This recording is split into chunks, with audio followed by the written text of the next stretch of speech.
Mondo's clap scared me. Ah! Well, now we know what the delay is. Much better than the 45 minutes that it was at the other house. Jesus fucking Fucking Christ. Christ. That delay made me feel like we had never podcasted before. Yeah, Yes, yeah. For those of you just joining us, by the way, this is the intro for the episode. Oh, fuck. I pushed the chemistry eraser button. It made it so we had like never hung out. 3 strangers trying to do a podcast. Yeah. Oh my God. For those of you just joining us, you know how podcasts work. This is our second take of recording this, and I'm recording this from a bathroom, from a rested room. My bathroom specifically. Yeah, we tried to record this at the I just coughed and scared Griff. You know what? I was recording from an Airbnb in Austin, Texas, where I'm staying with the Creator Camp. It is a group of 12 very young creators. I shouldn't say very. Don't say Drake. Hey, Drake. I hear you work with a creator camp. So I'm working with these 12 creators to help them develop their short film. It's a very cool thing. I'm very glad to be doing it. I am stoked to be here, etc. All the good things, whatever. The fucking internet that they have is whatever they used to send a rocket to the moon the first time.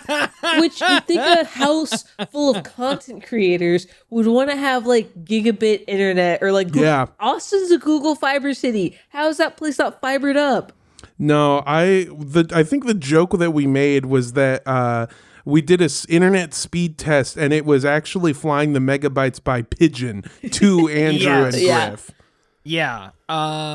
You will receive your podcast audio file in 6 to 8 weeks. You just have to file the appropriate paperwork. USPS was the last mile delivery of the seconds of that podcast. And they're doing it ground, so you'll get it in weeks from now. This podcast, your podcast audio is being delivered by Western Union. It has to cross the plains and hopefully not get attacked by robbers. So, this podcast, you might find this podcast in fucking like Osama's hideout, like years from now. Just like have to sift through a pile of hentai to find this podcast. Oh my God. It was so fucking crazy. So there was a 45-minute delay, basically. It's what it felt like. It was absolutely terrible. And then thank God, first of all, while we were recording the intro to the podcast, we said, okay, what if we just called this one the bad one? Like the worst episode. So bad it was like the delay was in such a way that all of us felt like none of our jokes were landing. Oh, yeah. And that was just demoralizing. Yeah, I remember watching Griff and Andrew at the same time being like, hey, this fucking sucks, dude. Can we just scrap this one and start over? And then like 2 business days later, I was also like, hey, this one fucking sucks. No, it truly felt like the darkest days of the pandemic when people were doing like stand-up comedy Zoom shows. Oh my God. But you couldn't hear any laughter, so you were doing, it was like, and punchline. Well, anyway, and like moving on, just took to dead silence, so you don't know if anything's working. Death. Just Grim five different people doing the like raise hand feature to try to show something. Hurt. Yeah. Oh my God. I don't know if I ever told you guys this, but during the pandemic, I got so desperate to do stand up again that I did a what do you call it? I guess not that desperate because it almost sounds like I was about to be like I broke curfew. Yeah. I set up a line of stuffed animals as an audience and performed for them. Yes. No, I did a drive-in comedy show where we went to a drive-in theater and I was at the front of the stage. They broadcasted it out into the like radio. The audience, everyone was in cars, and the way that they told them to like cheer for jokes that they liked was to just honk. Oh. Man, no. I had a fucking panic attack. I'm just standing on the stage with 100 cars just making the traffic horn at me. Yeah, that's as low. That's as bad as it gets. That's horrible. That sounds terrible. Absolutely goddamn awful. Well, yes, we're back. We're here. We're in good spirits, and we can actually hear each other. Also, not even related to the internet issues. For like half of the episode, Griff had a robot filter on her voice. I don't know why that happened. I don't know, man. It's like 1 out of every 20 usages of this freaking Go XLR. It just shits the bed. I don't know why. Oh my God! Well, Unless they want to sponsor us. In which case, it's perfect and flawless and never breaks. Yeah. Oh my God! Hey man, did y'all see the Super Bowl? Oh my God! Are you? No, but I saw the halftime Are show. you talking about the Haters Olympics that we watched? Yeah. God, it was so good. I know that I was telling you guys off air, but like it was truly the worst Super Bowl for me because one, I don't care about football. Right. I think it's a stupid sport for dumb idiots. And if you're out there listening and you're like, hey, I like football, rest assured, yes, I'm talking about you too, you stupid, dumb fucking idiot. You first, actually. Yeah. In fact, front of the line. No, I'm not the biggest fan of football. Who cares? Whatever. The Chiefs, though, I understand that they're basically the Dodgers of football right now. They're just like overpaid. They've got too much hype on them. They've got a pop star in their corner. No one wants them to win. Whatever. But I also fucking hate the Eagles because they're my ex-stepdad's favorite team. And I cannot abide by that. I've got hatred for my stepdad the way that Kendrick hates Drake. Dang. You hate the way that he walks, the way that he talks, you hate the way that he dresses. I even hate the way that he says the N-word, and he was not allowed to. But boy, did he. No. Boy, did he. And by the way, if you're listening to this and you're like, what the fuck are they talking about? I'm doing a reference to a Drake diss. It was Euphoria. He played it at the Super Bowl. I swear. It's true. God. Yeah, no, it's the game was what I mean, you know, to microdosing some Schadenfreude of like watching, again, whatever the opposite of an underdog is, that's the Chiefs. And to watch them get fucking trucked was nice. It was the equivalent of like an 80s movie when like one of the not main character underdogs, but like a side character one-liner underdog comes in at the end and just like beats the shit out of the rich guy whose dad bought the right mountain. No, exactly, like he fires an arrow from the shore that deflates their regatta boat and they like sink into they lose the regatta and they get super double secret suspension for their fraternity. Truly, I think the Eagles beat the Chiefs so bad that this wasn't even like the final game in the movie. This is like fun and games when they're like in the tournament working their way up to the final game. It just felt so embarrassing. And if you're listening to this and you don't like football, thank you. And to put it into perspective, with about 4 minutes left on the clock, 4 minutes left on the clock, the Eagles were winning by so much that they dumped the Gatorade on their coach with that much time left in the game. Well, here's the thing. I have trauma and I have PTSD. And Andrew's laughing because he knows I'm from Atlanta. And the last time a bird team was in the Super Bowl, they were really killing it for the first 2 quarters. And then the fucking Patriots won. And the Patriots are exactly like the Chiefs, but more racist. Yeah, that's the other true. way. I'm about to make a joke that we will probably end up cutting from the episode, but here it is. Ooh. Yeah, the Eagles beat the Chiefs so bad that Native Americans are looking for a new name for their leaders.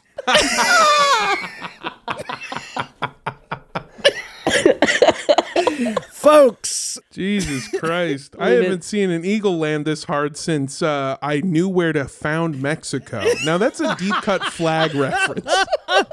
Oh man, of all the flag jokes on this, that's a flag on the joke. Yeah, folks.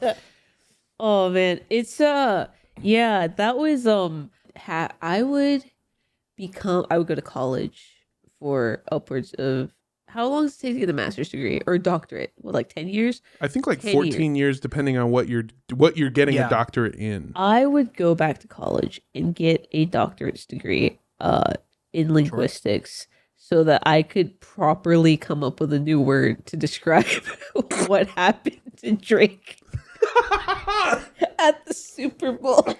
I need to study dead languages to bring back roots that have been lost to describe how dead he is. Yeah, truly, like you have to comb through the annals of like Sumerian texts to find out some sort of like ancient curse that like once an enemy was defeated, that their like entire line and any history of them ever existing is erased from existence. Like, Yeah. Not even erased from existence. This is like a throwback to when they used to put the heads on the spikes. no, of yeah, no, they others to, they like, want warn. actually. You're absolutely right. They want them to know. Like, it's instead of building a giant pyramid, they build a picture of you getting butt fucked on national TV. Dude, I sent it to you guys, but the salt in the wound of fucking Cars for Kids doing a commercial that starts with, "Hey Drake, we heard you missed the halftime show. We've put together something we think you're really gonna like," and then it's just kids, dude. What the fuck? It's oh my god. Can you imagine how much someone has to hate you to not only call you a pedophile twice on the Super Bowl halftime show, but to then also bring out two of your ex-girlfriends Oh my to god. dance to it while it happens? Is just truly just fucking. I'm pretty sure oh my God. that halftime show violated the Geneva Convention for war crimes. That's like putting salting the earth of an opponent of a fucking enemy's crops. They're just putting depleted uranium in their water supply. Like, Dude, when he brought out Serena, I was calling for the mercy rule. I was like, all right, come on. oh my god. I think we said this on the last episode, but the only way that this could have been worse is if Kendrick Lamar was midway through was like, "Ladies and gentlemen, Adonis," and then his son comes out and Griff walks. And it hits the fucking gritty. Therefore, soothsaying the winner of the Super Bowl. Holy shit! Are you guys ready to fucking do a podcast? Yeah. Let's hop into this. Welcome everybody to the only relationship advice show guaranteed to ruin your relationship. It's boyfriend material. Hey Drake.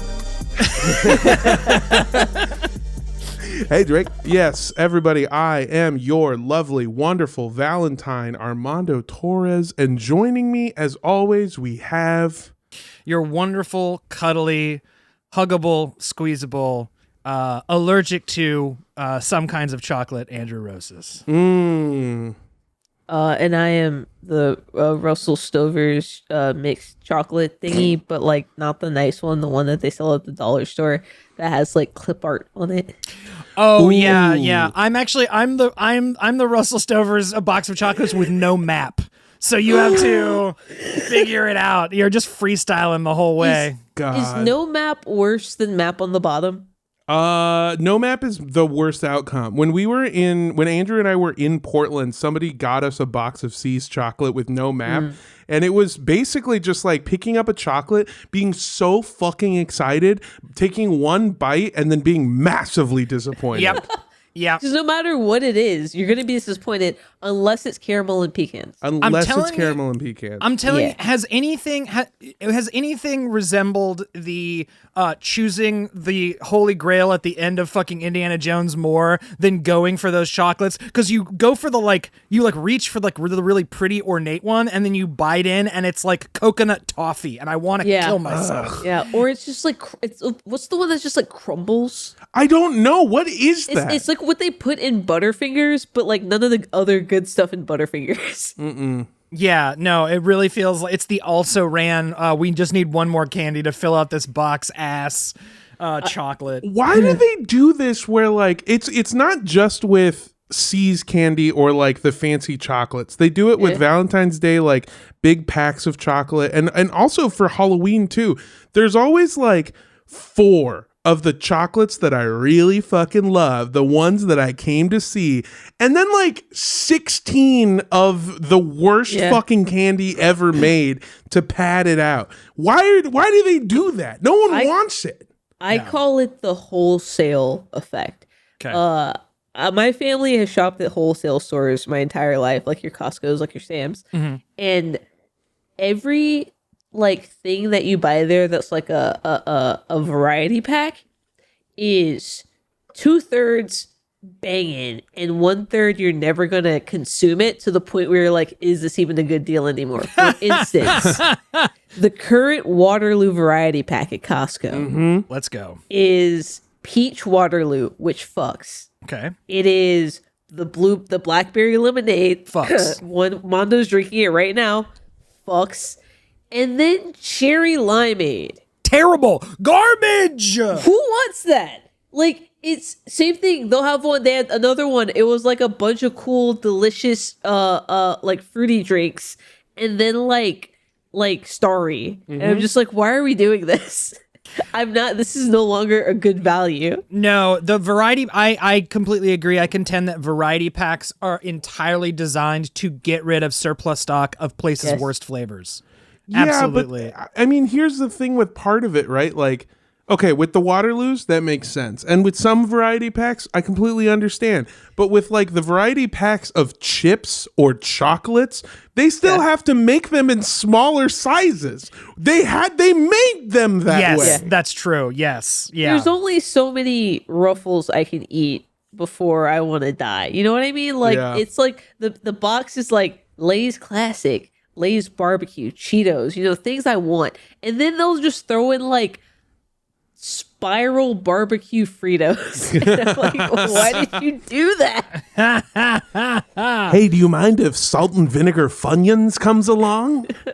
It's giving every time when I was on the dating apps, and every so often there would be like just a really cute girl, and I'm swiping through her pictures, and then by the time I get to like the 3rd or 4th picture, I just see like an ugly man behind a plant, and then I go and like read her bio, and it's like bisexual, but he lets me play, and I'm like, oh, they're unicorn hunting, and he is gross, and she's probably not bisexual. Probably not. No. Speaking of, sorry, because it got referenced, I saw this today. FDA upgrades recall of Lay's potato chips to most serious level. Yeah, Lay's Plain Classics got recalled back in December, I think. December, for a milk contamination, I believe. But it has also gotten worse than that. It started as a milk contamination. And is now like, they're like, oh yeah, they are real like, yeah, some shit might have gotten in the thing. Please send them back. And now it's like, it's got a gun. The bag of chips has a gun. It has a gun. It's at your house. It's at your front door. It's coming inside. Here's the thing though. It's much worse than that, because the PR spin initially was, oh my God, allergens. Some people can't have dairy. You have to return them. And then eventually it became, we don't know where some of the milk came from. What? Yeah. They were like, oh, we have some, like, basically some unsourced milk, some milk of a foreign source that they don't know where it came from. Orphan source milk. Yeah.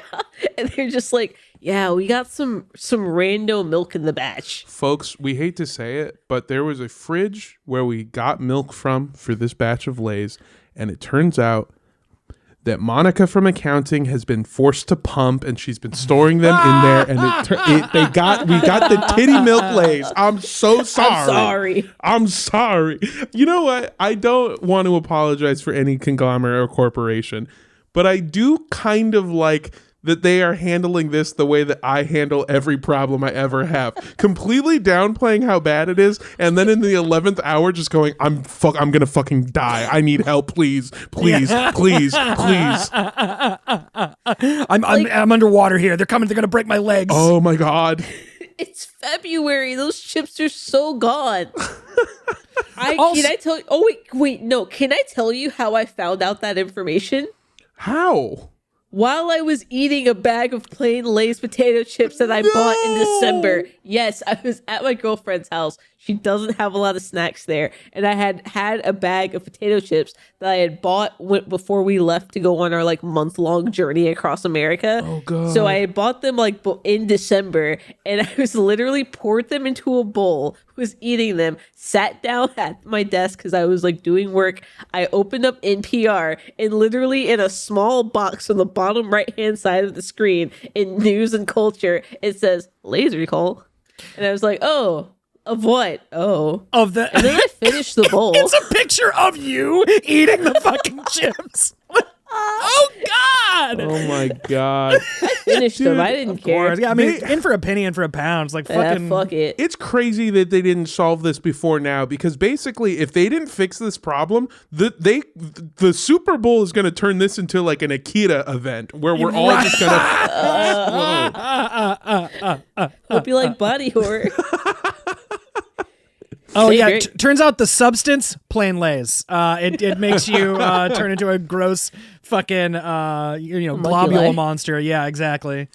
Well, hey callers. No. I hear you like some answers. Okay.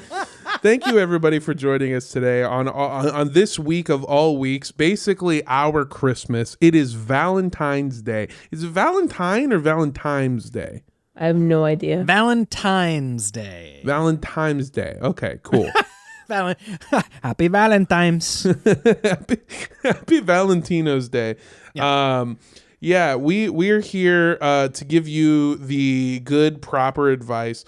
This week we've got two questions that I've pieced together. One of them is Valentine's Day themed, and the other one is relationship themed. So I felt like we could really run the full gamut of, people in loving relationships trying to deal with moving to the next level. So this first question is, hey boyfriends, I've been seeing a girl for almost 2 months now. We started talking in December and have been exclusive since January. I asked her what she was expecting for Valentine's Day, and she said, quote, whatever. And I have no idea what that means.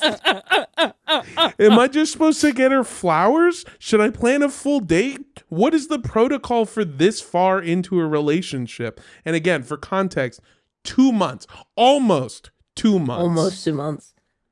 So they broke a cuffing season procedure, and they had they had a non-enrollment period. Oh my God. What is it called when you do it outside? Like a extenuating circumstance, non-enrollment period. Yeah. I think honestly, 2 months in, that you can do something mid, and then if you're together the next year, then you can do something actually good. Because otherwise, it's going to feel like love bombing. So I feel like dinner and flowers is a good, solid, safe bet. Maybe no card. A card feels too intimate, even though cards are like not that. And it feels weird to get a card 2 months in.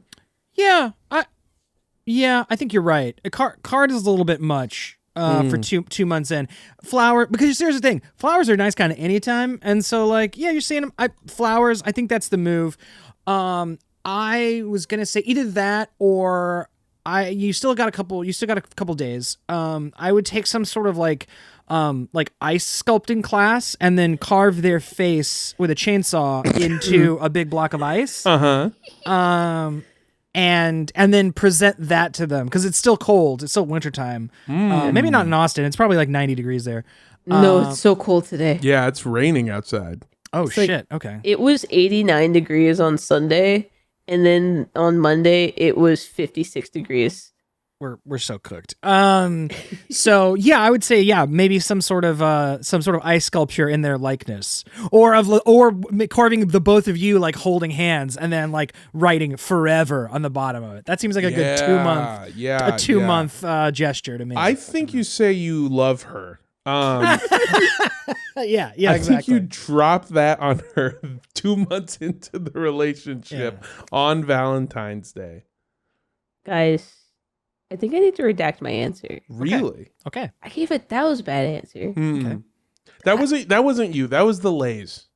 That was the Lay's talking. That was that bad milk. That was the orphan milk. Yeah. Hear me out.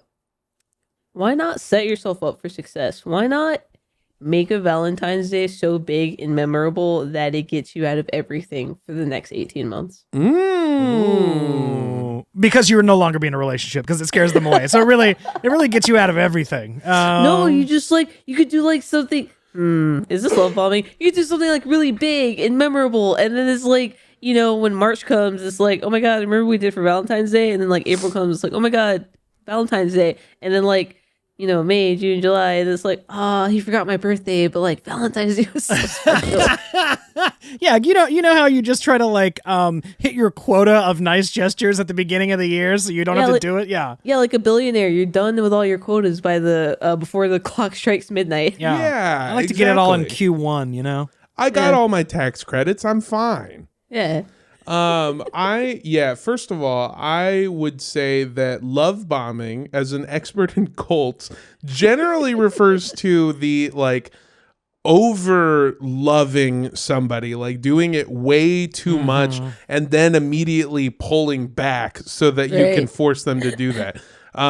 So no, I wouldn't consider that love bombing unless you stop giving them that energy. That's the key. If you go all out for Valentine's Day, you got to go all out for every holiday. That means what comes in March? Leprechaun Day? What is it? Yeah. St. Patrick's Gets Day? it Leprechaun. Well, no, Day. now it's Leprechaun Day. Okay. Everybody see Leprechaun say yeah. Yeah. Leprechaun Day. Oh my I don't god! have to call him that anymore. I don't think I am. I'm trying to think. Is that a racial slur? St. Patrick's Day. Yeah. Am I allowed to be racist against Irish? It's only racist against people who keep their golden cauldrons. So yeah, the Irish. Okay. Well, if you get offended by that, come at me, you fucking patty bastard. These fucking Irish listening to the podcast like, oh, you used to be nice. Or were you never nice? God, were you never nice? That's a fucking Banshees joke. Just like dude. Banshees. Wow. Yeah, brother. Banshees pull. I can imagine the Irish lads listen to this one around a fire, around a stove, around a World War II era radio plugged in to a wood burning stove. Yeah, they're just sitting around there. Yeah. God, I love that we have this perception of Irish people, and then everyone that I've ever met is basically just from Boston. There is a truly, I don't think the dichotomy of actual Irish people and Boston Irish people could not be further from each other. It's so like Italians hilarious. and New Yorkers. Oh yeah. Yeah, Well, it's exactly. Yeah. It's like fucking Mexicans and cholos. It's so different. We all have one. Every single ethnic group has a version of their group that comes to America and then just completely loses the point of what it was all for. Right. It's like the difference between when one of the Kardashians gets a dress made for her by Christian Dior, and then the collection of Walmart brand by Kardashian style, in their fucking fashion section. That is sort of the difference, which I would say between Ireland and Boston Irish. Oh, we used to go to Dunkin', you see, and it was nice. God, was it never iced?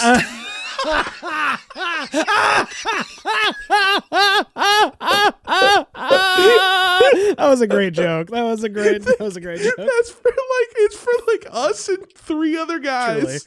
Truly. You got a Boss Duncan card? Yeah.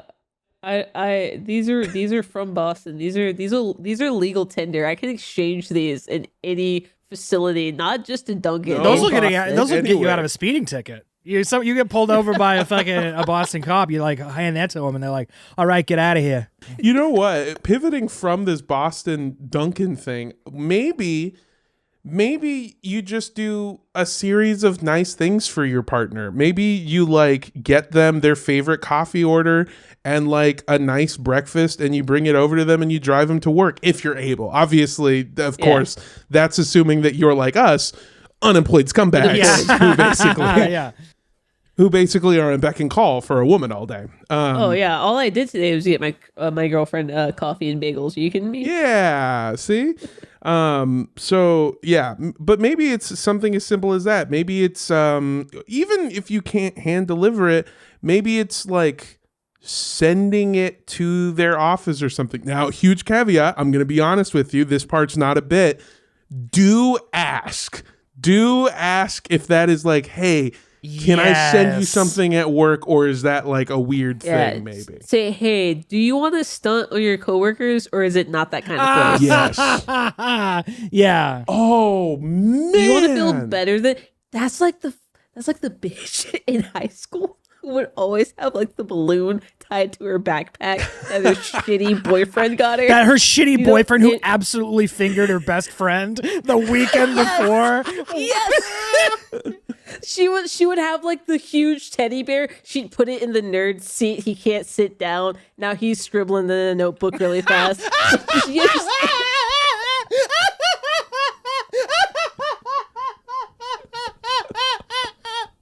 know exactly what I'm talking about. Yes.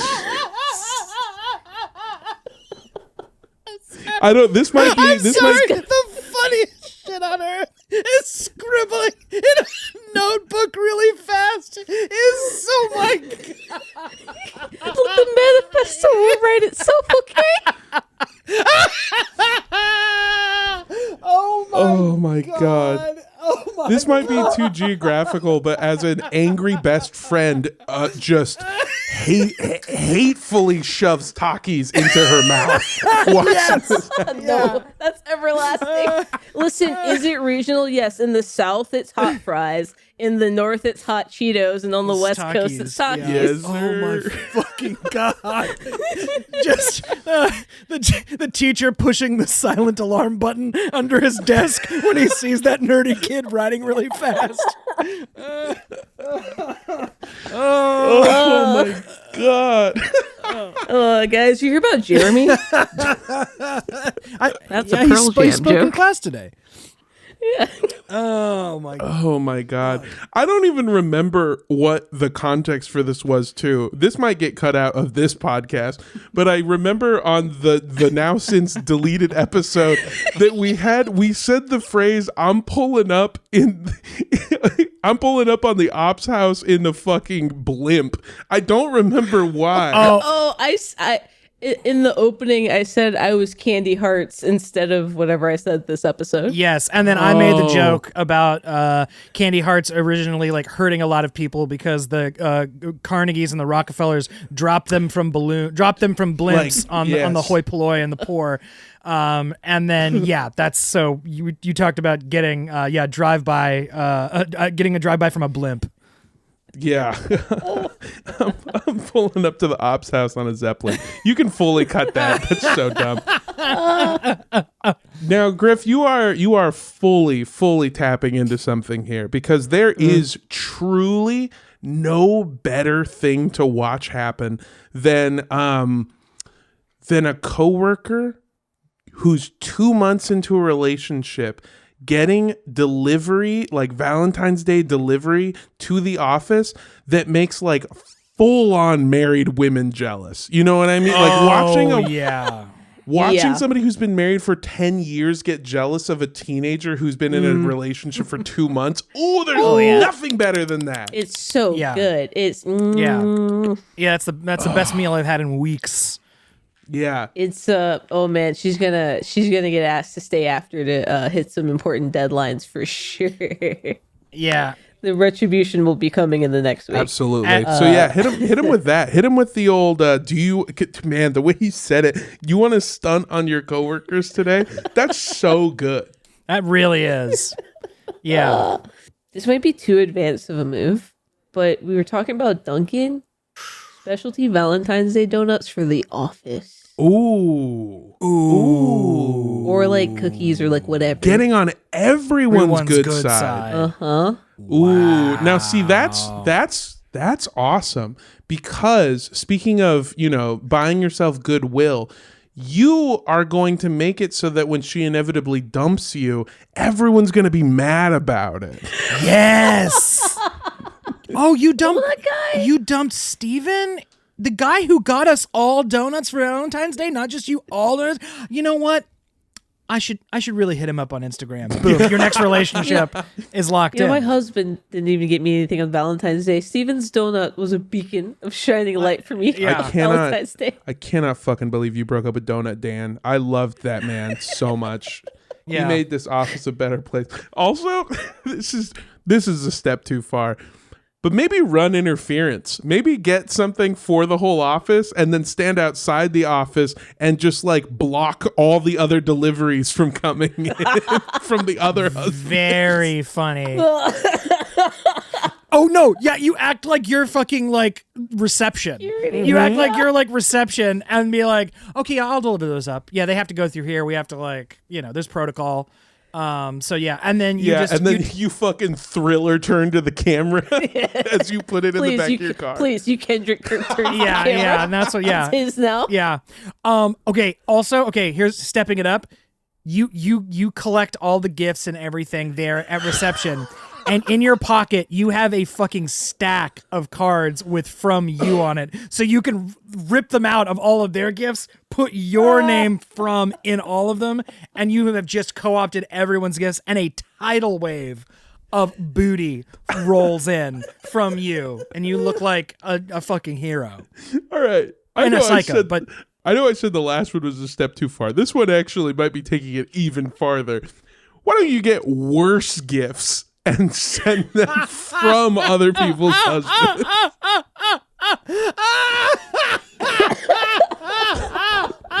Why don't you find out who's married to Brenda from HR and get a big cock cake and send that into the office? There we go. Absolutely. Get somebody one free class to Orange Theory.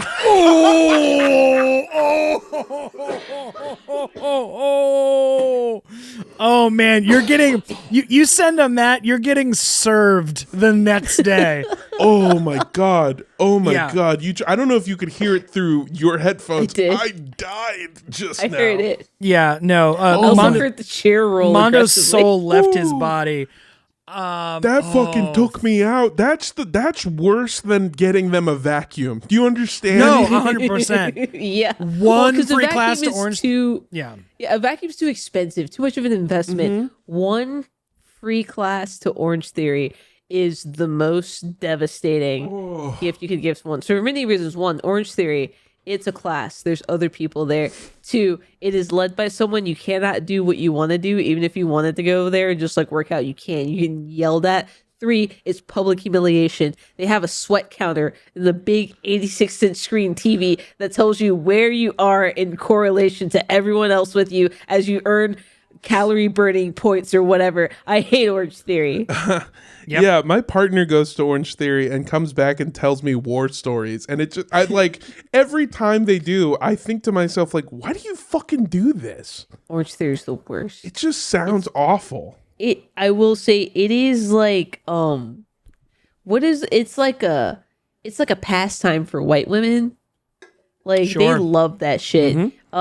The new plyo Pilates thing is kind of coming up, but nothing will ever dethrone Orange Theory for having an iron grip on the white ladies. Yeah. Oh man, no. Throughout the history of this show, we've hit a couple lines like that. Like I think the last time we did it was Redhead Coffee Shop as like a text. Truly. A text to come up, but we've hit that, like Redhead Coffee Shop, single class to Orange Theory for Valentine's Day. Just these little one-liners that just hit me deep in that like They're so bad, they gut punch me. They take me out of the bed.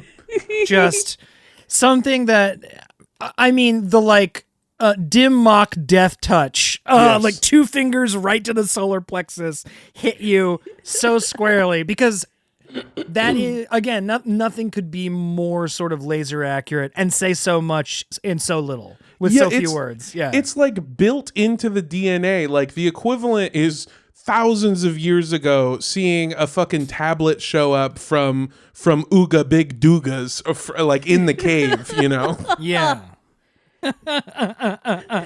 Oh my God. If you want another honest answer, I think that, and this is shady, I'm going to be upfront about that. All my answers are going to be shady for this one. You got to go child at Christmas with it. You got to snoop. You got to find out what your partner's getting you for Valentine's Day so that you can either A, match that energy, or B, do one step above. Do one step above and make them feel like fucking dog shit. I heard a sick strat on the internet recently. Lay it on us. This guy was at Sephora trying to shop for his girlfriend, and the lady behind the desk was like, "Give me your phone number, and I can tell you what she buys." Oh. Yeah. So then they give you a ball. Yeah, they give you a ballpark. She has a Sephora account. Oh, purchase of, like, history. what kind of brand what kind of brand she likes, but you're not being super creepy about it by snooping through her stuff. Yeah, you don't have to get like you don't have to look like a raccoon with like a mag light turned on it. Just like, oh. It's basically a FOIA request. It is like a FOIA request. Yeah, exactly. I don't know what that means. Freedom of Information Act. Oh, I should know what that means. You had to have done those for Cult. You've done that for Cult Podcast, no? What do you mean? What for Cult? For Cult Podcast. What do you? I don't. Okay, I don't know. I've never done a Freedom of Information Act request before. I just lie to people. I straight up. It's like, this is Harvey Lampshade with the United States government. What department? Shut up. Yeah.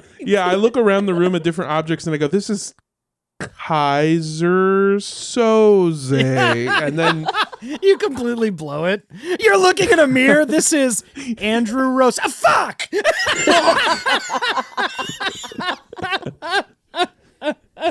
Well, I mean, that's pretty. You know what? I am gonna start telling people I'm Andrew Rose. No! That's gonna solve a lot of my problems. Get you a bunch of new ones. I just straight up fucking lie to people. I'll just call people. I'm like you know how real hacking is a lot less of like actual typing and more just calling people and lying to them. Yeah, that's what I do for Cult Podcast. I create a lot of fake Facebook accounts. I call from burner phones to numbers that you shouldn't call. And then I just ask people for information. I've never done anything. I didn't know you could do that. You know what real hacking is? It's not doing a lot of typing. It's not getting past firewall. Real hacking is leaving a thumb drive outside someone's place of work. That's real hacking. That's exactly how you do it. It's just like leave the thumb drive with the like fucking virus or the backdoor, the code just like on the fucking thumb drive, and some dipshit will like be like, "Oh, what's this?" Plug it in, and you're in. It's not even that anymore. You just make an open Wi-Fi network. Yes. Right. Yeah. Called Spectrum Wi-Fi. Work. Just name it. Yeah. Well, here's the thing: is yes, you're absolutely correct that the Wi-Fi is the strat to go now. But here's what sucks about humanity. Andrew's still correct. You could still do that. You could still put a fucking thumb drive in the middle of nowhere, and some dipshit would do that. Oh, that sucks. Maybe do that. Maybe get a thumb drive and put it outside her office, and then crash the system. But you've got the code that stops the virus, and then you show up, and you're the hero. White knight. Yeah. Booby. I thought you were going to say that she gets a little vacation time that you can spend together. Ooh, that's actually better. Yeah, don't solve it. Crash the system. And then you get a little Fight Club moment where you watch the buildings blow up and you hold hands together. So yeah, I genuinely hope that helped. We've got another question, and like I mentioned, this one is a little less Valentine's Day themed and a little bit more relationshipy themed. So for those of you out there that are hoping to use Valentine's Day to step it up to that next level, to move into the next phase of your relationship, this might be something you've been dealing with or will deal with. My girlfriend and I have been living together for 3 years now. I love her, and she is great. The problem I'm having is that she keeps leaving her clothes in the laundry baskets. We have 3 of them. It doesn't bother me that I can't use a basket because, I have arms that can just hold the clothes before putting them away. The problem is that we have cats that like to piss on everything. These cute little piss machines see a basket of soft, clean laundry and will pee on it. I've brought this up before when we first started finding cat piss clothes in the baskets, but nothing has changed, and I'm not really sure what to do. She doesn't like it when I put away her clothes for her, and I just feel bad when the cats piss on her clothes. What should I do? I'm gonna kill myself. What? Did I write this? What? Did I write this question? Have you dealt with this? Yes, I've dealt with this. Sorry. Yes, I've dealt with this. What? Yes, my entire last relationship, one of our main fights was about a cat peeing and laundry. And sometimes they were related and sometimes they weren't. But that was one of the major things. That was one of our what is it? Instigators? Like a core moment? Irreconcilable differences. Thank you. That was one of our erectile dysfunctions. That was one of your EDs, yeah. Yeah, the one that I said. I mean, my solution was to no longer live together. So maybe don't ask me for advice. Okay, so Griff did the nuclear option. Yeah, I didn't say break up. I just said stop living together. It's also true. After 2 years. Yeah. So I also, at one time in my life, had a roommate who had cats that pissed, not on laundry, but would just piss on the carpet. They had a litter box. They didn't use it. Yep. They would just scent mark on the carpet. And the ammonia smell that makes me want to kill myself. There is something about every morning having to wake up and leave my bedroom, which I had the door closed because I'm allergic to cats, so I prefer if the cats didn't get in there while I was sleeping and choke me out with their dander. Walking out into my living room and being met with a wall of stale male cat piss smell. It is the worst way to start your day. Honestly, there's no recovering from it. Oh, really? No. Not only that, and Griff, I'm sure you will identify with this very deeply, is that it does not matter how clean the rest of your house is. There could not be, your place could be absolutely spotless, gleaming, literally light glinting off the furniture with how polished and beautiful it is. If you have a cat that pisses and you can smell that in your house, it does not matter how clean it is. It feels like you're Oscar the Grouch. It makes the place feel like you are living in squalor. And also and then you get two things. You get the phantom of am I smelling cat piss? And then you get the paranoia of does my house smell like cat piss? Yes. Yeah. Oh my God. And it doesn't matter. I bought so many things. I bought an industrial steamer to get it out of the grout because he would. Okay, so here's the thing that I'm just gonna say it one time. Is the thing that would piss me off the most is that he would pee directly in front of the litter box. So not only is it on the floor, which is a tile floor, so now it's going down the grout lines and spreading everywhere. It's getting under the fucking box as well. And then on top of that, my shoe rack was on the other I'd say 3 feet away from the litter box, 3 or 4 feet away. So sometimes he'd go over there, and if I don't know, someone came in and kicked their shoes off instead of putting them on the shoe rack, he would piss in, on, or around the shoes. But the fix? Break up? I mean, It is amazing, like what that situation really taught me is that, because I'm a pretty chill guy. I think you guys would agree that I'm like I'm not too wildly off the deep end. I keep a pretty even keel. But what that situation taught me is that yes, even I, a pretty chill bloke, was capable of white hot incandescent rage. I was capable of like murder. Like that's. I had thoughts that I genuinely was like, "Am I a sociopath?" Like googling, like, "Am I?" Like literally, the thoughts I would have fucking Wile E. Coyote thoughts about this cat.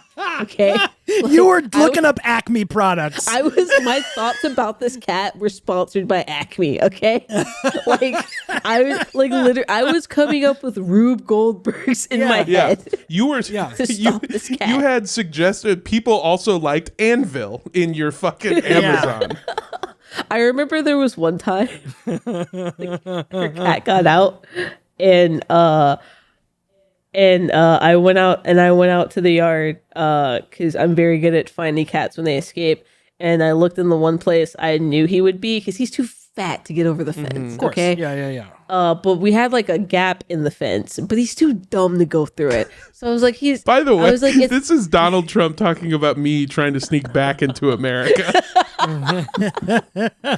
So I knew he was like under the shed, and I was like, I had a moment. I had one moment where I was like, I could keep my big mouth shut. Yeah. Oh my God. You were fucking Walter White not saving Jesse's girlfriend when she was choking to death on her own puke. I didn't though. I went and got her to get him because he can tell my aura I don't like him. So if I tried to get him, he would have just ran away. This is so He's also funny. the only cat that didn't like me, and I think he's racist. Cats love me. I tolerate cats. Cats love me, except that one cat. Nemesis. This is so funny to me because when I was reading this question, I was like, all right, this is probably going to be a step too far.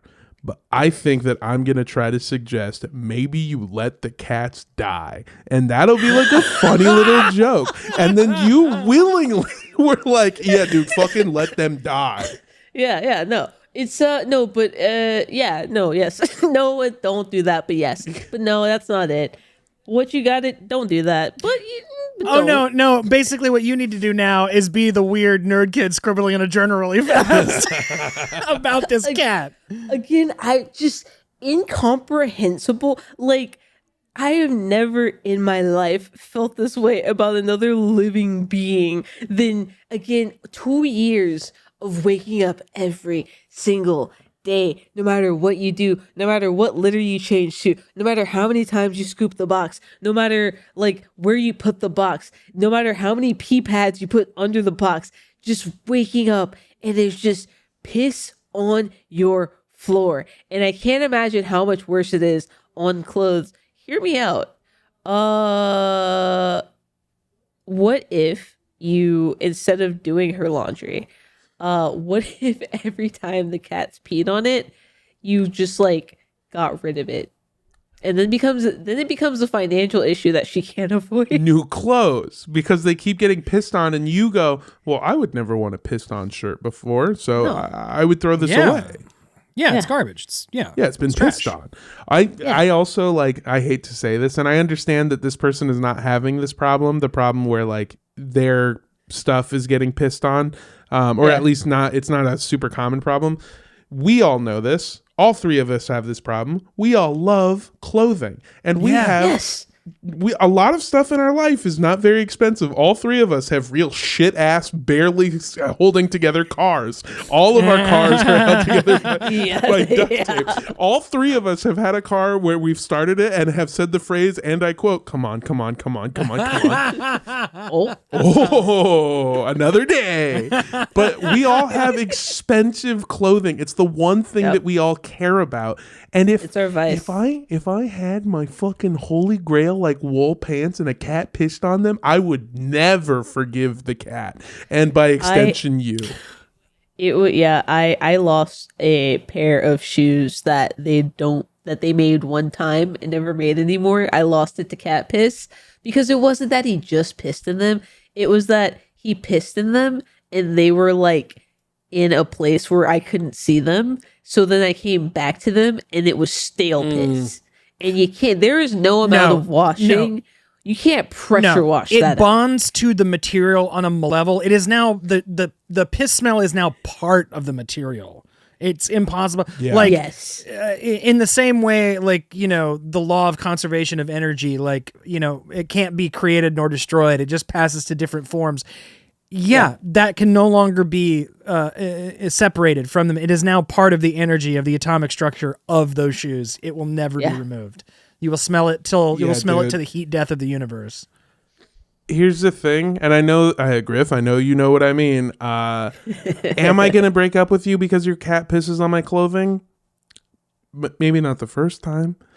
Not the first time. But I'm definitely going to hold it against you for the rest of our relationship, and I'm sorry. I know that's not healthy or a good thing to do. I know that's bad. I know that's unhealthy, and I know that's wrong. But the cat pissed on my fucking clothes, dude. Yeah, breaking up after the first time is insane. Yes. Death by 1,000 cuts is real. Like, here's the thing, is that it is a problem. It's a problem. What you're talking about is a problem. And not solving a problem is indicative of, like, not solving a problem like this is indicative of a much bigger problem in your relationship, because that's like the point at which you need to have like a frank and honest like discussion with the other person and with yourself about like what you're willing to put up with. Because I'll tell you this right now, I wouldn't break up with somebody after the first time they like pissed in their cat pissed in, like, you know, on my laundry. I'd be, again, very upset, but it wouldn't end the relationship. However, you cut to like 3 months later and that's still going on once a week, nay, every day. I am looking at Zillow, buddy. I am looking at fucking Redfin. I'm looking for a place to live. And you've given advice and options on how to prevent it from happening that they're just not doing. Yeah.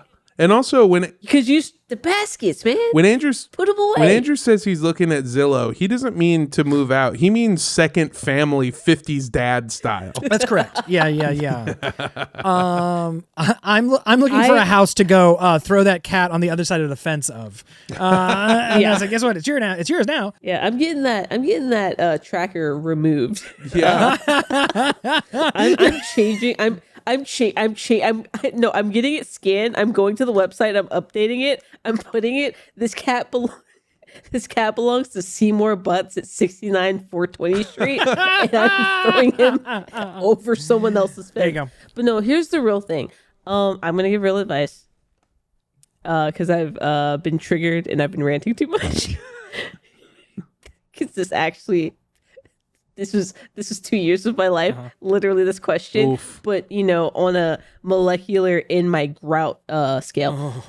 What I would do is I would take him to the vet and make sure he doesn't. Is it a male cat? It appears so, yes. There's always a fucking male cat. I would take him to the vet and make sure he doesn't have any kidney issues, because male cats get UTIs all the time and it can cause kidney issues, and then that can cause piss issues. And if left untreated, you will then have you will then have to feed it $70 Hills science food until it dies. So, you know, try that. Or, hear me out. Counterpoint. I'm going to assume that because these cats are pissing all over the place, that they probably were adopted from some kind of rescue, and that your partner is like a really good person. So here's what you're going to want to do. You're going to take pictures of the cat in a different location or Photoshop the background to make it look like a different house. Sure. And then you're going to set up flyers in your own neighborhood for lost cat. Please return. And then you're going to go on Zillow like Andrew did, rent a house and hire actors, and then return, quote unquote, the cats to the former owners. Hear me out. I have an alternative. Mm-hmm. How about this? Go to your local humane society, your local animal shelter. Find a cat that looks exactly like that cat, and tell them, oh, we're looking for a companion for Staples, or whatever your fucking cat's name is. Yeah. and then you bring that cat home, and then you take her cat that pisses and you put him in the box, and you take him back to the Humane Society, and you say it didn't work out. Staples hated him. They fought all night. Why does this feel like Nathan Fielder on cocaine? Why does this feels like some real Nathan for you ass solutions? We're gonna get so many comments about animal abuse. Yeah, 100%. Yeah. Truly, sometimes I give advice on here, and I'm shocked by the evil shit my brain can come up with. Same, because it's okay. Look under the hood. I feel like we want to do a bit, at least one bit per question, right? This is just, it's something about the cat's unlocked experiences that all three of us have had that have, again, I cannot stress you enough, activated our Wile E. Coyote gene. Yeah. Yes. Well, going back to what I was saying a little bit earlier, is that like on a like primordial level, what this is doing is causing resentment in your relationship. Yes. A third party that you both care about ostensibly is creating resentment in the relationship, and that will ruin your relationship. I guarantee. Maybe not today, maybe not tomorrow. It ruined mine. Yeah, 2 years from now, because what that resentment does is it just kind of festers and it builds until till you have a fight not about the thing that you're actually fighting about. And it's like, oh yeah, I realize that I'm just kind of mad at my partner all the time, and I think it's because her cat pisses on my shit. Yeah. And we're doing nothing about it. Or her shit, and it's like, don't you it's like you can't, the thing is, it comes down to, you can't make someone want better for themselves. Yes. And if that's a deal breaker, it's going to be a deal breaker. Huge. Absolutely. And that, I think, also is like a source of resentment, because if it's something like that where, again, if it's me, my cat, it's pissing on my shit, I'm finding a solution to this problem. And that may be very sadly rehoming that cat. However, my cat used to piss on my shit, but then guess what I figured out? He only did it on things that were wet. So guess what? Wet stuff gone. Didn't exist on the floor. He stopped pissing. Exactly. You find some common ground. However, you're exactly right. You can't want someone to want something better for themselves. So if you have a partner who's like, no, I'm not, it doesn't really concern me that this is happening, that even though it's not happening directly to you, the resentment comes in the form of losing respect for that person. Yeah. It feels indicative of a bigger issue. Yeah. It's because you see this person as not having having their own sense of self-respect enough to not do something about an animal, doing to fucking Drake what Kendrick just did. I no joke, no lie, literally one time the cat was on the couch next to me, and I looked him in his eyes and I said, I hate the way that you walk, the way that you talk, I hate the way that you dress. I literally said that to a cat. Yeah. It drove me. I felt like it. What is it? The Room. Mm-hmm. I felt insane. Yeah. I felt the Gaslight, the novel, the stage play. Anyway. Yes, obviously you should have an open conversation with your partner about, this is sort of driving me a little bit insane, and if we're going to make this work, we need to have a little bit of compromises.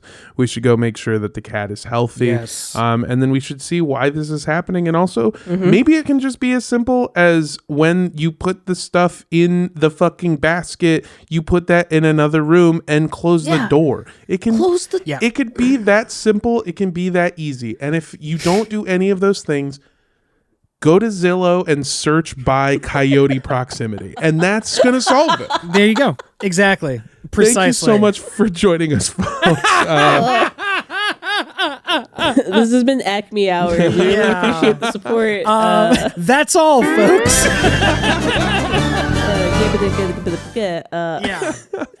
Hey, if you want to find me, I'm constantly falling through black holes that I pulled out of my pocket and threw on the ground. You can also follow me on Instagram, Twitter, Twitch, TikTok, Blue Sky, all that stuff, at Mondo Does Stuff. That's MANDO Does Stuff, all one word. Find me there. Andrew, where can people find you? Folks, you can find me on Instagram at andrewrosas.ig or again, in Hammerspace. I'm behind I'm behind Daffy Duck whenever he reaches and grabs a hammer, a mallet. I'm handing him the mallet. I'm there in Hammerspace doing that. But no, Instagram, andrewrosas.ig is where you can find me. Griff, what about you? I'm the _indoor kid on all platforms that allow an underscore, and if they don't, just take it out. And I'm actually teaching a class at the Learning Annex on how to paint a tunnel that works for everyone else, but not you. Oh. Cool. Very nice. Nice. And with that, folks, we're going to say a very happy, a very healthy, a very toxic Happy Valentine's Day. Happy Valentine's Day. Patreon.com/MidnightSnackTV. Absolutely. www.bigoldcocksanddicks.com. Bye, everybody. Bye-bye. Yeah, buy some chocolates.